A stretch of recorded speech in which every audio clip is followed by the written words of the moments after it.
E bora lá para mais um episódio aqui do nosso podcast Raciocina Comigo. Meu nome é Valquíria Fernandes, eu sou a host desse podcast e hoje é um episódio realmente muito especial. A gente está aqui hoje com uma para-atleta, ou melhor, atleta paralímpica, porque eu descobri aqui que faz muita diferença, a gente realmente vai deixar claro para vocês aqui. Essa pessoa que está aqui comigo hoje, ela já ganhou 4 medalhas em Paralimpíadas. Geralmente eu acabo errando que eu falo Paralimpíadas, mas é Paralimpíadas o termo correto. Ela também já ganhou 6 medalhas em Parapan-Americanos e de 7 a 8 medalhas aí mundial, porque às vezes são tantas medalhas que até ela mesma acaba ficando, meu Deus, quantas medalhas? Então assim, é uma pessoa que já participou de muitos campeonatos e campeonatos de peso e hoje a gente vai falar com Thalita Simplício. Seja bem-vinda, Thalita. Obrigada pessoal. Tô aqui mais para contar um pouco da minha história, falar um pouco com vocês, espero que vocês gostem. Vai ser maravilhoso. E eu acho que a gente pode primeiro já começar a falar aqui da sua categoria. Você falou para mim que, na verdade, você participou agora em Paris da Paralimpíada em 2024, né, recentemente. E você disputou na categoria de 400 metros raso, classe T11. Isso, na classe T11, é a minha classe. Porque no Paralímpico são divididos por subclasse, né? Dependendo da deficiência e do tipo da deficiência. A visual, ela vai de 11 a 13. A minha é 11 para cego total. O 12 que enxerga mais um pouco, mas precisa de auxílio do guia. Aí essa classe é opcional, guia. E o 13 corre só. Ele tem total funcionalidade de correr só. E aí vai da classe PC, que vai da 32 a 38. Aí tem os cadeirantes, tem os amputados de membro superior. Tem amputado de membro inferior, aí depende muito se é bilateral, unilateral, se é acima da coxa, abaixo do joelho, enfim. Então é bem São várias deficiências, várias categorias, que às vezes eu me perco nas categorias. E você conseguiu nada mais, nada menos do que o segundo lugar, o vice-campeonato. O que isso representa para você? Porque assim, a gente está falando de uma medalha paralímpica e de pessoas que sempre sonharam em chegar lá, né? Chegar lá, e no caso você está na sua terceira Paralimpíada e você conseguiu essa medalha de prata nesse último campeonato. Então, essa medalha ela tá engasgada. Tem um gostinho, entre aspas, ali um pouco amargo, porque eu almejava muito a medalha de ouro. Eu assisti o seu vídeo e eu vi o seu vídeo, você chorando muito, falando exatamente sobre isso. Mas não foi dessa vez, a gente bateu de novo na trave, pela segunda vez. São coisas que acontecem no esporte, e depois eu parei para refletir muito sobre essa medalha. Não foi pela cor da medalha, mas sim pelo sentimento que ela traz, né, na trajetória de todo o ciclo, porque não foi um final de ciclo muito saudável fisicamente e psicologicamente, então acho que ela traz mais, vou dizer que um pouco de sabedoria a mais. Thalita, quando a gente pensa, né, em campeonatos de alto rendimento, de performance, como você falou, tipo, não é fácil passar por todo o treinamento e estar lá em alta performance para aquele momento. E são detalhes muito pequenos de você estar lá naquele momento. Eu não sei exatamente a diferença sua para a primeira colocada. Foi de um segundo. Pois é, tipo, são coisas muito pequenas ali, só que não é exatamente sobre o tempo, como você mesmo falou, né? É um sonho muito grande de chegar lá, de passar por esse processo, de conquistar, de se desafiar. Mas você tem a plena noção do quanto isso representa de exemplo para tantas pessoas que te assistem, que te acompanham? Então, na hora eu não pensei em nada, só na minha cabeça eu fiquei com raiva e depois eu lembrei assim, agora eu tenho entrevista, então só vou passar o que eu tô sentindo, eu não vou querer pedir desculpas. Sim. Eu acho que isso foi um ponto assim pra mim que ali foi onde eu tive que pensar muito rápido o que eu tinha que falar, porque eu sabia que o que eu falasse podia refletir lá na frente, né? Então, assim, depois da entrevista, ou até mesmo antes da entrevista, eu pensei muito nisso. Ter cuidado no que vai falar para depois não respingar em mim e soar mal, né? O que eu podia passar ali para as pessoas. Então, eu tentei só falar o que eu estava sentindo e o que realmente eu sou por trás de tudo isso.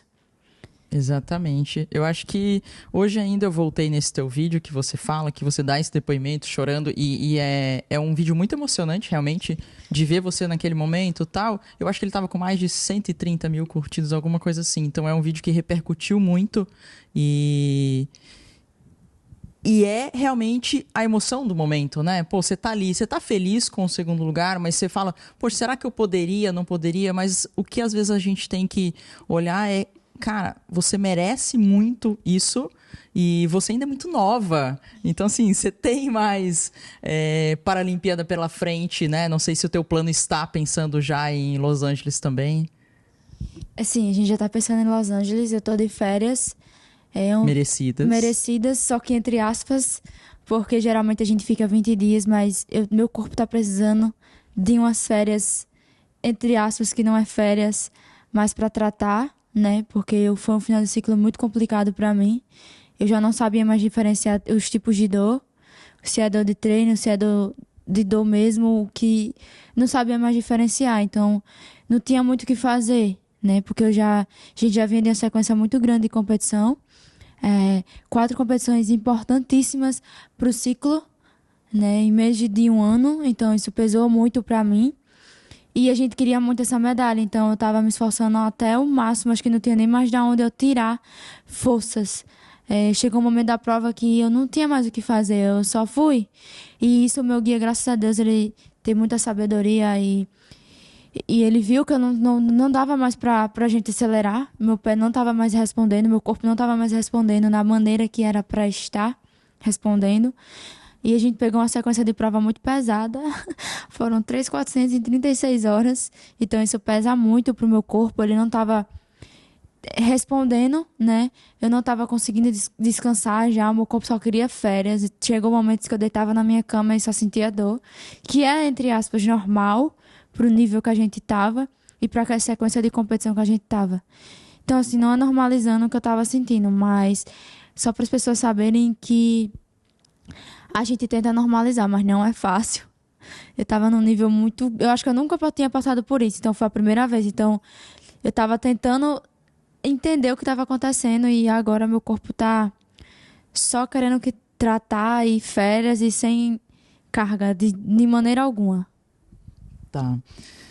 A maioria das pessoas que assistem esse podcast são fisioterapeutas. E com certeza, nesse momento, eles estão pensando: o que será que a Thalita tinha? Ela tinha alguma lesão? Quais eram essas dores? Como que foi isso? Tem algo que você possa contar? O que você pode relatar de como é isso? Tem alguma lesão? Existe algum tratamento específico? Ou são outros contextos que envolvem?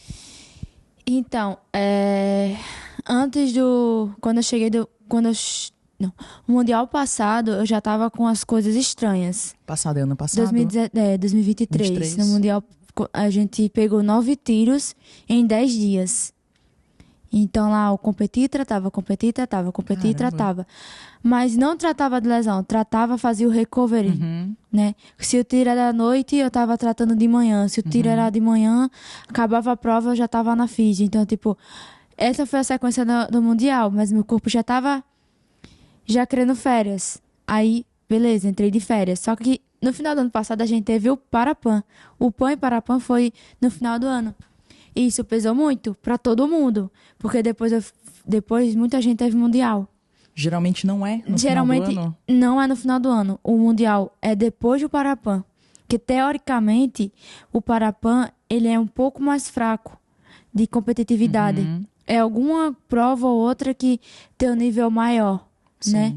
E dessa vez foi tudo ao contrário. O Mundial foi primeiro. Então o Mundial pesa muito mais que o Parapan. Que o Mundial é Mundial, né? E foi Mundial, em julho. E pra gente foi em novembro, final de novembro. Nem lembro agora quando foi o Parapan. Aí a gente teve o Parapan. Logo em seguida eu cheguei, porque eu já fui para o Parapan já com os 2 tendões inflamados. Então eu competi... Tendão da onde? Eu tive inflamação nos 2 tendões. De Aquiles. De Aquiles. Nos 2. Aí eu já fui pro Parapan já tratando. Só que aquele tratamento que a gente sabe que não... Pra gente que é do esporte, tem momentos que não dá pra fazer a fisioterapia propriamente dita, de exercício e tudo mais. Porque eu já boto sobrecarga no treino. Então, às vezes não compensa botar mais sobrecarga no tratamento. Então, aquela história, só apaga o fogo. Aí eu fui assim até o Mundial desse ano. Só apagando fogo. Porque não dava. Não tinha tempo de fazer o tratamento. Quando eu competi a final do 400, eu sabia que eu tinha que correr forte. Porque eu tinha a menina da Namíbia que podia vir forte, né? E ela fez o que fez, né? E eu não conseguia atacar. Eu não conseguia, eu não tinha mais da onde tirar. E eu terminei a prova. E acabando tudo isso, que eu dei entrevista, que eu tive aí 4 dias de folga para o 200. E o 200 é uma prova que a gente exige mais de força. Ah, você competiu no 200 também, entendi. De aplicar força no chão, porque é uma prova de Mais velocidade. rápido ainda. Isso. E nesse dia da semifinal do 200... Você injetou mais ainda. Estava muito frio, muito, muito, muito frio. Então, eu não conseguia aquecer. Então, meu pé estava muito dolorido. A pessoa, mas o joelho não me incomoda para correr. Ele me incomoda para fazer outras coisas, por causa da amplitude de movimento. Somente amplitude de movimento. Porque a corrida você não flexiona tanto o joelho, você não estende tanto o joelho, você... É diferente. O único momento que a gente dobra o joelho mesmo é quando a gente bota o joelho no chão. E naquele momento, graças a Deus, é bem rápido. Na semifinal do 200. Nessa competição, de 0 a 10, estava com quanto de dor? Rapaz, depende do dia. Se for na semifinal do 400, do 400, estava uns 7. Bastante. Pra você ir pra uma corrida, bastante. Tava bastante. Só que não tinha muito o que se fazer. E o 400 é uma prova que você consegue correr mais rodada, dependendo da bateria. Na final, não. Final é tudo ou nada. E no 200, não. No 200, eu tinha que correr abaixo de 25, 40 para ir pra final. E eu não tava bem aquecida e não tinha tanta força. Quando a gente saiu no bloco para aquecer, eu já não conseguia empurrar mais o chão. E eu falei, aí meu treinador falou assim, tem que empurrar o chão. Eu fiz, não dá não. Não consigo. Não consigo fazer. Só falei assim. Aí quando a gente saiu, eu ainda tentei buscar, mas infelizmente não deu, não dava. Aí já saí mancando da prova porque não tinha aquecido. Tinha forçado mais o pé. Quando saí, fiz a entrevista, já fui direto pra físio. Aí eu fiquei bem 1 hora lá no tênis ou mais, passando as correntes, porque eu não tava aguentando pisar no chão direito. Caramba, muita dor. Agora deu pra imaginar, entender da sua perspectiva o quanto foi difícil isso pra você, de enfrentar primeiro essa barreira de dor, que a gente sabe que é extremamente difícil. Não é o que a gente... como você mesmo falou, né, recomenda para um atleta ou deixa chegar nesse nível, né? O importante é sempre a gente dentro da organização ter esse tempo de tratamento mais específico e não ficar só apagando fogo, mas deu para entender realmente o quão difícil foi isso. E a gente sabe que a pessoa que tem a dor ali todos os dias é muito difícil para treinar e para competir mais ainda. Porque você está num momento importante e você gostaria de estar bem e o teu corpo não necessariamente ele está respondendo como você gostaria. Isso. Fisioterapeutas, por favor, não critiquem, pelo amor de Deus, não. Brincadeiras à parte. Mas, é porque assim, eu digo muito assim, para quem trabalha só com ortopedia ali, um ombro, uma pessoa do cotidiano, é totalmente diferente de quando você trabalha com uma pessoa que precisa do seu corpo para o trabalho, literalmente. Porque o meu corpo é meu trabalho. Eu preciso que ele esteja bem para trabalhar comigo, né? Trabalhar meu corpo e minha mente junto. Só que chega um momento... esse ciclo eu digo que foi difícil porque a gente pegou um ciclo totalmente atípico, né? A gente pegou um ciclo de 3 anos para competir 4 competições que era em 4 anos. Então isso pesou muito. E não tava só eu, tinha muito mais gente com o corpo já no limite. E a gente todo dia treina no limite. Só que, né, dessa vez foi do limite do limite. Exatamente. Mas assim, não é normalizando, não é legal fazer isso, não é saudável. Todo mundo pensa que é saudável, mas não é. Alto rendimento não é saúde, né? Porque todo o tempo a gente tá ali em cima, em cima, em cima. Mas era o que a gente tinha, porque tudo estava em jogo. Tava minha vida em jogo, tudo que eu tenho hoje estava em jogo, então eu tinha que correr, né? Não envolve só a medalha, não envolve só isso, envolve muitas coisas. Com certeza. Né? Thalita, você é formada em fisioterapia também, né? Você estava me contando, faz 3 anos que você se formou. O quanto você acha que isso te ajuda nesse processo de entender tudo que você está passando, as lesões, ou quanto isso te atrapalha porque você fala, meu Deus, eu sei que não deveria ser assim, mas eu acabo indo para, né? Você tá no papel do atleta, do para-atleta ali, fala assim, meu, como você falou, é minha vida, é meu trabalho e é isso que eu preciso fazer agora. Ou você também ser fisioterapeuta, você consegue olhar por esse lado técnico e se ajudar em muitos momentos também. Então, eu consigo ver os dois lados. Na verdade, os 3 lados, né? Porque eu digo que fisioterapeuta que trabalha com atleta não é um fisioterapeuta normal, né? Tem um olhar um pouco diferenciado. Eu digo muito isso. Então, eu consigo ter os 3 olhares. Só que eu vou mais pelo lado atleta, porque se eu deixar o lado profissional pesar mais, muitas coisas eu não vou querer fazer. Então eu deixo o lado atleta falar muito mais alto. Porque nesse momento eu sou atleta, por mais que eu entenda, por mais que eu saiba de tudo, ou tento saber, porque confesso a vocês que essa parte de eletro eu peno muito.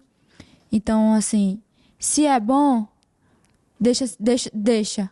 Se tá sendo ruim, eu vou falar. Não tá dando certo. É uma coisa que o pessoal critica muito e foi uma coisa que me ajudou muito quando eu cheguei em Troar. Foi a bandagem. Foi isso que me ajudou muito lá. Porque eu não tava conseguindo dormir direito por causa que eu não conseguia dobrar e nem esticar. Então eu passava a noite todinha dobrando, esticando o joelho. É que a gente às vezes tem que sempre pensar por vários lados, né? Como você falou.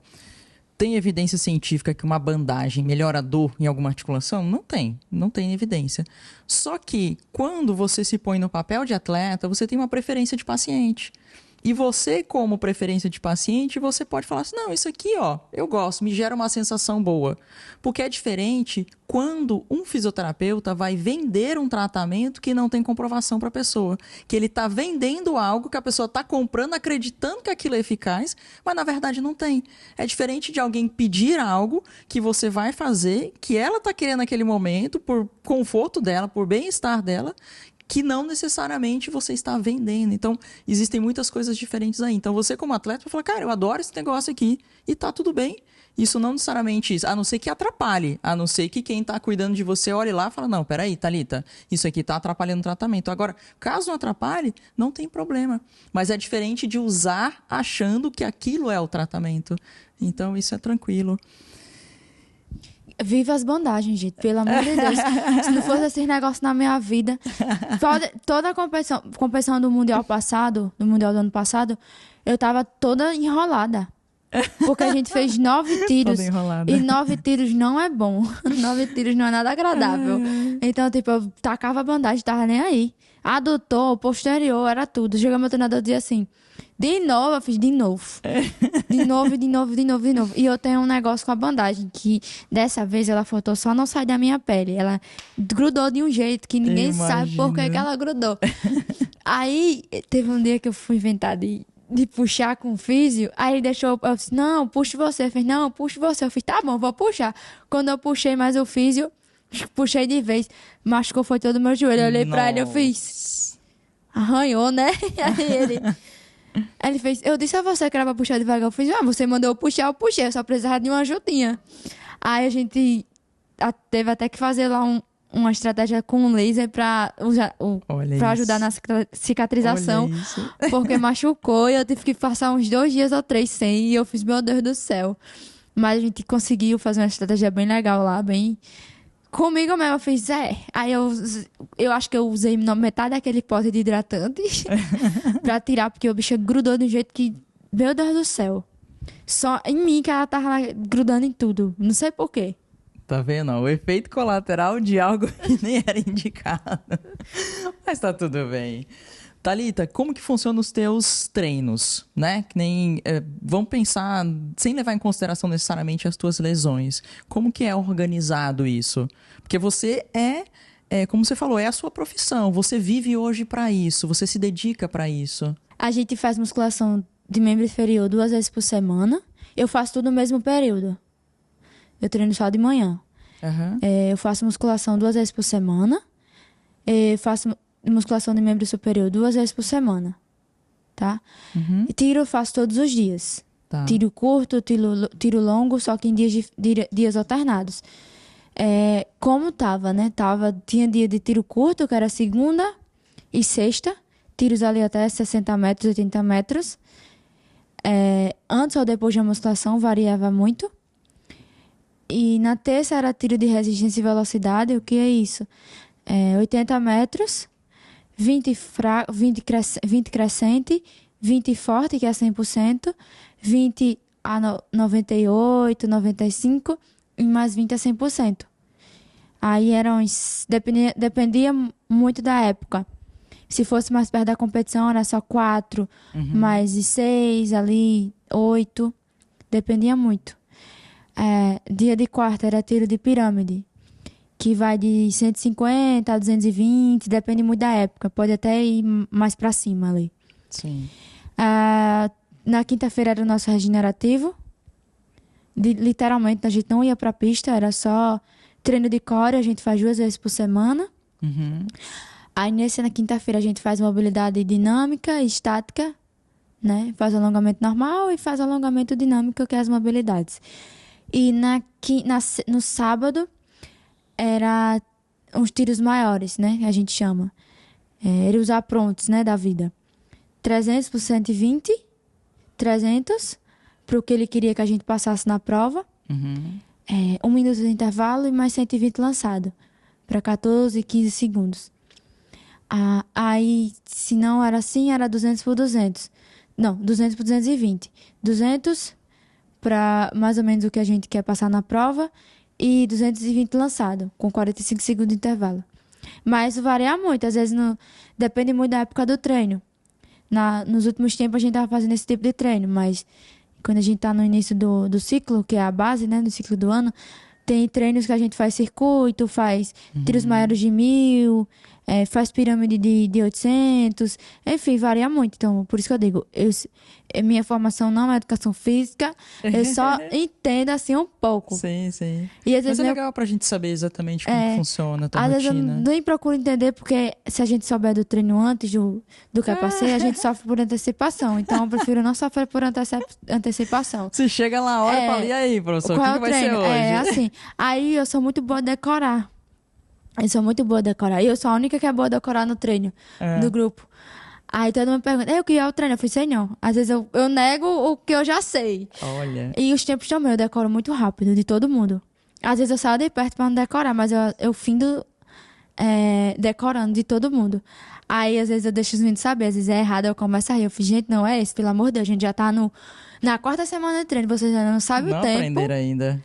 Aí eu sei o tempo de todo mundo. Às vezes meu treinador, ele pergunta, qual é o tempo de fulano? Eu falei, sei não. Aí, mas pra ele eu falo, né? Pra ele eu não nego, eu dizia tanto. Aí tá certo. Quando você fez aula de anatomia, era no cadáver que você fez? Não, eu fiz Em bonecos? em bonecos. Ah, tá. Porque eu acho que pra você ali, que não tinha o contato visual, de ter tudo na mão, deveria ser realmente muito interessante se você tivesse tido em cadáver, pra você ir palpando cada uma das regiões. Não sei o quanto você gostava de anatomia, mas... Então, é bom e ruim. Por quê? Eu acho que eu já vi. Aham. Eu sempre tive, na UFRN, antes de ir pra faculdade, eu sempre tive contato, né, com os cadáveres e tudo mais. Mas eu acho que pra sala de aula seria muito ruim um cadáver, porque aquele cheiro é insuportável. Mas mais questão de ser mais sensível, o humano mesmo, né? E o boneco não. O boneco a gente pode puxar assim de um lado pro outro, fica mais fácil de aprender. Assim, não vai aprender da maneira que vocês aprendem, né? Claro. Isso aí, se eu disser, eu tô mentindo. Mas posição, função, isso aí era mais fácil. Não dava para entender muito bem a posição da fibra, né? Porque Não era tão, não era, era geralmente liso, então era por cor. Sim, Então, posição e função, e onde acabava e onde termina, era mais fácil. entendi. Mas a dizer assim, tipo, a posição da fibra, né, que influencia muito, não dava não. Porque quando você tá com um cadáver, não necessariamente você tá dentro da sala de aula, você tá no laboratório, né? E hoje você não precisa necessariamente colocar esse cadáver o tempo todo num tanque de formol e tirar. Ele pode ficar praticamente 3 meses ali fora, em que você não tem aquele cheiro de formol forte. Você consegue tratar de outras formas, de deixar ele não ressecar, vamos dizer. E quando você põe a mão num cadáver, você consegue delimitar muito bem as fibras musculares, grupos musculares, de você entender exatamente de onde está vindo, para onde vai. É muito fidedigno ali. E não é um toque ruim, entendeu? Você tá com a luva ali tocando, Não ligo músculos não. Eu tocando. achei até interessante. Não ligo não. Mas é porque na universidade onde eu fiz, não tinha, Sim. já era de Sim. plástico já. Aham. Já era boneco. Não, pois é. Mas é que na fisioterapia, realmente nem toda a formação às vezes tem no laboratório mesmo. Às vezes, né, vai pro boneco, que é didático, como você falou, dá pra aprender. Mas é diferente de realmente tocar um cadáver e de aprender num boneco. Acaba sendo diferente. Todo mundo diz isso, que é totalmente diferente. Muito, muito diferente. Até pensei que ia ter lá, mas quando eu já entrei já não tinha mais nada. Né? Já era tudo, tanto o pró-odonto, medicina, todo mundo era nas mesmas coisas. Eu acho que só o povo de medicina que tinha acesso mais, Sim. por causa que eu acho que eles tinham alguma coisa com a FRN, algum vínculo, alguma coisa. Mas todo mundo que estudava na universidade, que usava todos os laboratórios, todo mundo tinha o mesmo acesso. Entendi. Thalita, você já enxergou? Você nasceu com essa deficiência? Por que você não enxerga? Eu era baixa visão até meus 12 anos. Eu nasci com glaucoma congênito. Eu fiz várias cirurgias nas primeiras horas de nascida para recuperar o olho.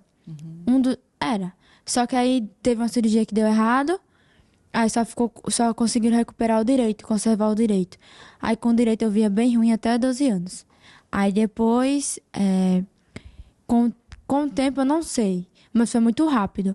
Eu fiquei cega. Eu acho que foi por causa que eu acho, né? Minhas conclusões foi porque eu tive conjuntivite, e dessa conjuntivite evoluiu para outras coisas. Dessas outras coisas, a pressão do olho subiu no ponto que deu hemorragia e aí daí eu fiquei cega. Mas eu acho que foi por causa disso, né? Eu acho, minha dedução é esta.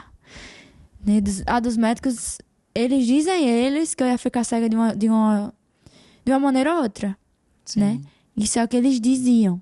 Mas como a gente sabe, né? Mais do que eles, entre aspas, eu acho que foi por causa disso. Eu acho. Entendi. Então, do olho esquerdo, praticamente você não enxergou tenho nada. Nunca tive nada do lado esquerdo. O direito hoje também você não enxerga nada. O direito hoje eu não enxergo nada, mas o meu esquerdo é praticamente como se fosse morto. Uhum. Às vezes até esqueço que ele existe. E o direito?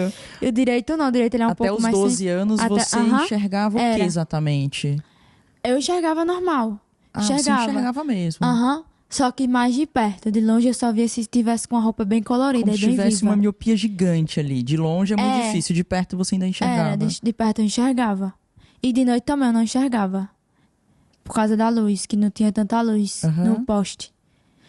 E aí depois desse episódio não enxergou mais nada. Foi, mas também que comecei a ter muita sensibilidade com a claridade. Eu ia te perguntar isso, você ainda tem? Não, mas não. Hoje não? Hoje em dia pode ganhar um farol na minha cara que eu nem ligo. Mas você tem a sensibilidade de saber que tem um farol ou não? Tenho por causa da temperatura, né? Ah, tá. Só por causa disso, mas de luz, não. Tanto faz um farol como uma luz pequena, não vai fazer diferença. E como é pra você? Você chega nos lugares, você é super independente, né? Você você participa de muitas coisas, você treina. Acredito que você acaba, enfim, vivendo da melhor forma possível como você pode. Como que é pra você quando você conhece uma pessoa, você imagina como essa pessoa é, você imagina o rosto dela. Como funciona isso? Então, eu vou entrar num assunto bem delicado, tá, gente? Por favor, me desculpem. Às vezes as pessoas chegam pra gente e falam assim, eu sou fulana, eu tenho a altura tal, a cor tal, lá, lá, lá, lá. Às vezes isso não interessa. O que interessa é o que a gente sente, né? É o que a gente tá ali no momento e tudo mais. É legal saber? É legal, mas acho que tem momentos pra gente saber dessas coisas, né?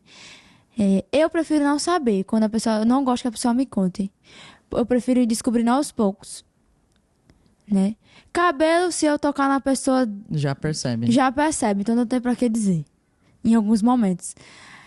Se a pessoa é baixinha, grande, pequena, o que for, vai dar pra saber de uma hora ou outra. Na hora que abraça, percebe. A hora que abraça, se tiver em pé, a altura da voz, que ninguém é demente pra saber se aqui é baixo, aqui é alto. Não dá, né, gente? Não dá. Agora, a cor de pele, não. Cor de pele, às vezes a gente pergunta. Mas por curiosidade? Por curiosidade, mas às vezes eu não pergunto. Porque eu acho que isso não vai mudar nada. Não vai mudar em nada. Então eu prefiro deixar com o tempo, né? Eu sou bem tranquila, a questão é isso. Mas, por exemplo, você tá aqui agora. Você tem curiosidade de saber quantas câmeras estão aqui na sua frente? Deve ter um bocado. Eu digo nesse contexto, sabe? Será que você tem curiosidade de saber, o que é essa sala? O que tem nessa sala? Como eu já vi, como eu já enxerguei, eu tenho algumas noções, né? Pra quem nunca enxergou, já é um pouco diferente. Então, tipo, eu sei como é uma câmera, eu sei como é uma cadeira. Às vezes, sem você dizer. Sim. Como eu já sentei nessa cadeira aqui, provavelmente você deve estar numa cidade igual a minha. Então, tipo, tem coisas que eu acho desnecessário. Mas, tipo, se for em outra ocasião, é legal a gente saber. Mas, em outras ocasiões, eu prefiro que não. Às vezes eu acho tão invasivo a pessoa, sabe, fazer essas coisas. Eu acho um pouco invasivo em alguns momentos. Tá, vou te dar um outro exemplo. Você chegou, por exemplo, agora você estava lá em Paris. Foi Paris, né? Você estava lá em Paris. E aí, quando você chega lá, no local onde vai ser a competição, você pede para te descrever o ambiente, o local, para você ter aquele modelo mental, você imaginar você ali correndo, ou não, você não faz isso? Não faço isso. É como assim, tipo, pra mim não interessa pra como mim não que interessa se tem uma como é. graminha, se não tem, se tem... Eu sei que a pista é praticamente igual, tudo, e vamos lá. É praticamente igual, só muda a cor, né? E o meu também, é igual pra todas as pistas de atletismo, são tudo do mesmo jeito, né? Isso eu não procuro saber, porque eu acho que algumas coisas me deixam mais ansiosas. Sim. Então eu não prefiro não saber. É igual assim, tava eu e Lorena conversando. E tava eu e Lorena, acho que o guia dela e meu guia, né? A gente tava conversando. Aí eles estavam dizendo, tinha 60 mil pessoas. Aí eu fiz... ia falar isso, saber quantas pessoas tem. Aí eu olhei para Lorena e fiz, pra tu tinha isso? Ela fez, não. Eu fiz, pra mim também não. Aí os guias estavam falando, não, acho que é porque vocês com a adrenalina muito alta e tudo mais. Eu fiz, eu acho que pode até ser. Mas pelos, tipo, como o ambiente faz com que o som vá pra cima. Ah, tá. Não vá pra baixo. Te dá uma percepção diferente. Dá uma percepção diferente. Então, pra mim, ali não tinha essa quantidade de gente. Tinha menos. Em nenhum momento eu escutei muita gente. Eu acho que fora, na pista de aquecimento, a gente escuta mais alto. Entendi. Caramba, eu fico... É como você falou, né? É a percepção do ambiente. Se é um ambiente mais abafado, vai parecer que tem mais gente do que necessariamente tem. Se é um ambiente mais aberto, pode parecer que tem menos pessoas do que realmente tem. E é você ter essa, vamos dizer, sensibilidade com os outros sentidos, né? Tipo, tem um cheiro, tem vozes, tem outras coisas ali que te dão uma percepção para você criar, mesmo você talvez não querendo, uma imagem para você. Isso. Eu acho que é isso que acaba com os meninos, porque com uma boa parte, né? Porque tem essa agora autodescrição. Isso, assim, não é que acaba, mas acaba a imaginação. Sim, entendi. Né? A percepção também. Porque se eu chegasse aqui e você dissesse, tem isso, tem aquilo, tem isso, você já ia dizer, eu não ia tentar pensar no que tem, entendeu? Então, eu acho que acaba um pouco com a percepção, essas coisas. É interessante você falar isso, Porque às vezes a gente fica curioso em pensar, poxa, será que a Thalita gostaria que a gente descrevesse alguma coisa para ela? Mas faz total sentido o que você falou. Porque você cria uma imagem para você e é do jeito que você tá imaginando. E tá perfeito assim. Sim, é isso que quando você descreve, acaba. Agora sim, pronto. Um filme. Eu não assisto filme de guerra porque eu odeio. Filme, peça, dança, aí sim. Porque é uma coisa mais Saber alguns abstrata mesmo. detalhes Saber ali, alguns aham. detalhes faz muita diferença. Esses dias agora, quando eu cheguei, a gente foi assistir uma peça. Uma peça não, um festival de dança. E pra mim, a audiodescrição mais difícil é descrever dança. Sim. Né? Porque uma cena, você sabe tudo que vai acontecer, então é um pouco mais fácil. Aham. E dança não. Dança é a música acontecendo, a pessoa dançando, a pessoa entrando no palco, a luz ajudando e lá vai aquele negócio. Então, pra mim, eu acho mais difícil. Então, eu nunca tinha tido. Minha sobrinha que sempre descrevia. Mas era aquela coisa informal. Ela escrevia o que ela pensava e tudo mais. Mas quando a gente vai ver a audiodescrição profissional, é totalmente diferente. Ela traz uma visão totalmente diferente. E foi bem interessante. Eu amei. Porque por mais que ela não fale os passos certos, ela vai falar da maneira que ela acha que tem que ser Sim. descrita. Então foi bem legal a experiência. Entendi. Pô, que massa. E me conta do seu cabelo. Você tem um cabelo super diferente, um cabelo curtinho, um cabelo roxo. Sempre foi assim? Você sempre teve um cabelo diferente no sentido de... Enfim, de ser diferente do que a gente chama de padrão, né? Eu sempre gostei das coisas mais diferentes possível. Uhum. E tanto minha unha quanto o cabelo, eu sempre tô com uma coisa diferente. E o cabelo eu só faço mais em competição. Sim. Então, Mas tem um competição... motivo, tipo assim, você quer conectar com a sua imagem, você quer que as pessoas sempre vejam você com uma cor diferente? Não, eu só gosto mesmo. Sim. Eu só gosto. Só não gosto dele grande. Mas eu sempre gosto da cor dele diferente. Sempre gosto de tá sempre renovando o cabelo. E as pessoas acabam, às vezes, te descrevendo com isso também. Olha lá aquela corredora lá que tá com o cabelo roxo. Isso, as pessoas só me reconhecem por causa do cabelo, às vezes. Ontem mesmo eu tava no prédio, eu tava subindo. Aí a mulher não tinha me reconhecido de primeira. Aí quando acho que ela associou o cabelo, ela fez, você mora no meu prédio. Eu fiz, Ela... Aí eu acho que aí depois eu me liguei, só reconheceu por causa do cabelo. Sim. Se eu tivesse mudado o cabelo, ninguém tinha reconhecido, mas sempre eu tô com um cabelo diferente. Eu tenho uma outra pergunta, que é uma curiosidade, né? Você falou que fez fisioterapia.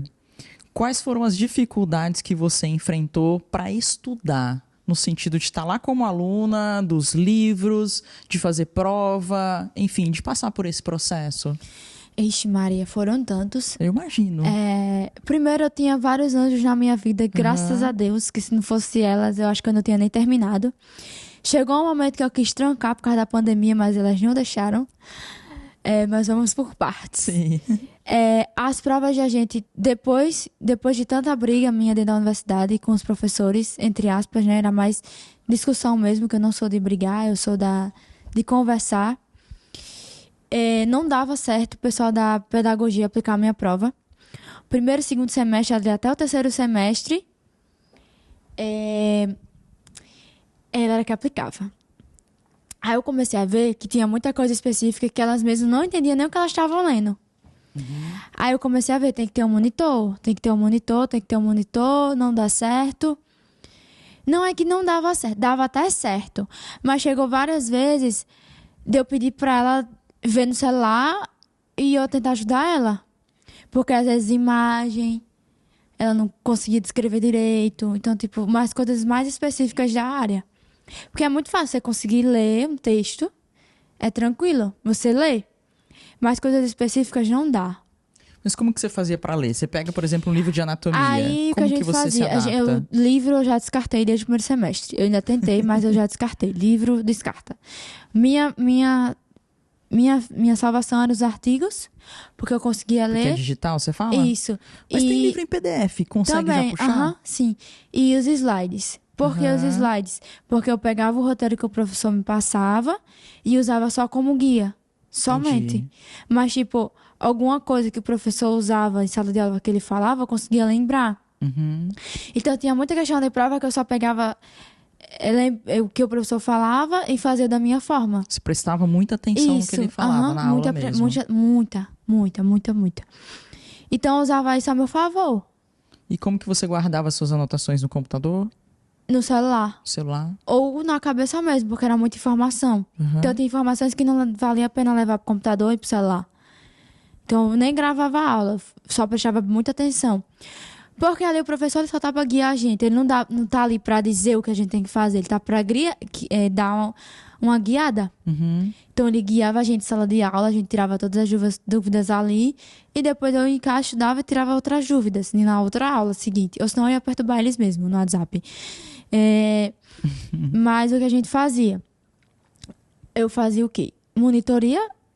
Tinha dias que eu precisava morar na universidade, só que por causa do treino não dava. Uhum. E eu sabia que eram muitos conteúdos, tinha muitas disciplinas que tinham muitos conteúdos que às vezes a professora até atrasava o conteúdo por causa que ela tinha que descrever para mim. Então ela atrasava um pouco o sim. conteúdo. Só que como tinha as monitorias, então eu compensava, né? As práticas eu tinha com ela, normal, com a Sim. professora. Só que pra mim não tá parando tanta aula, eu ia pras monitorias. E os monitores se virassem pra me ensinar. Uhum. E assim foi até o último não. Até o sétimo? Sexto, né? Que o Sexto. sétimo foi pandemia já. Ah, tá. Já pegou 2020. Aí até o sexto era assim. Era aula, estágio e monitoria. Aula, estágio e monitoria. Até o sexto foi assim. Aí no sétimo, que virou pandemia, e o oitavo a gente já tinha estágio. O sétimo foi neurorespiratório, a disciplina mais difícil do curso. Tudo foi online. A minha sorte, entre aspas, que pediatria, pra mim foi presencial. Porque Sim. foi na época normal. Acho que foi no quinto período, sexto período.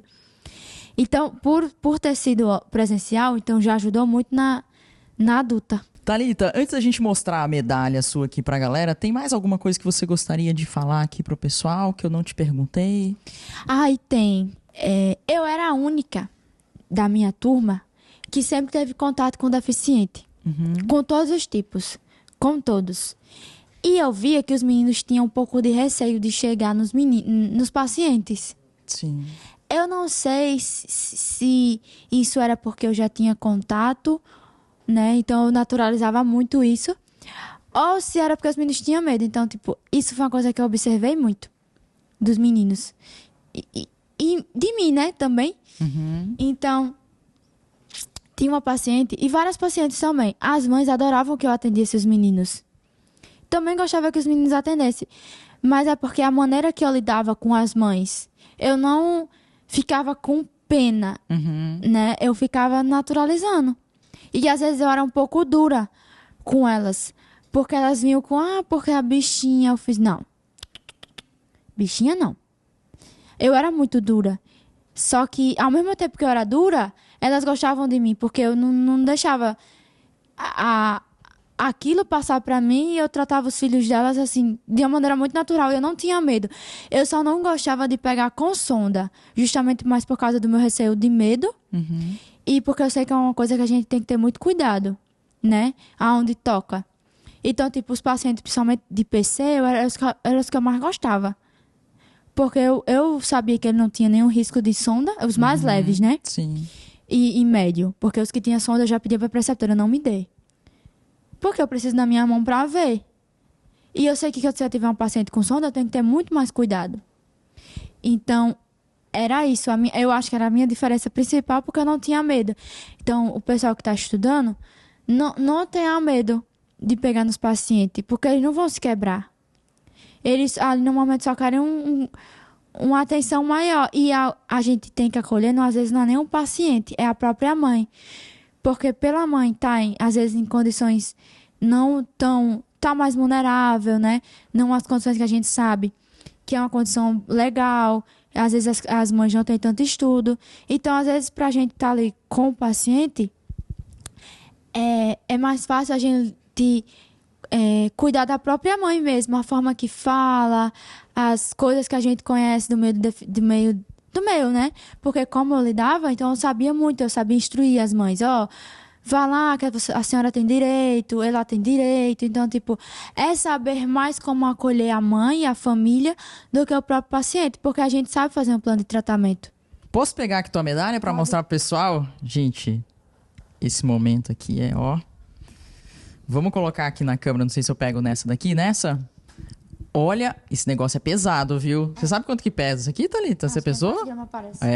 Tá pesadinho, filho. Mas é bonita demais, gente. Ó, vou virar aqui também, ó. Pra gente ver a parte de trás. É muito bonito. Agora eu vou dar aqui na mão da Thalita pra ela poder segurar.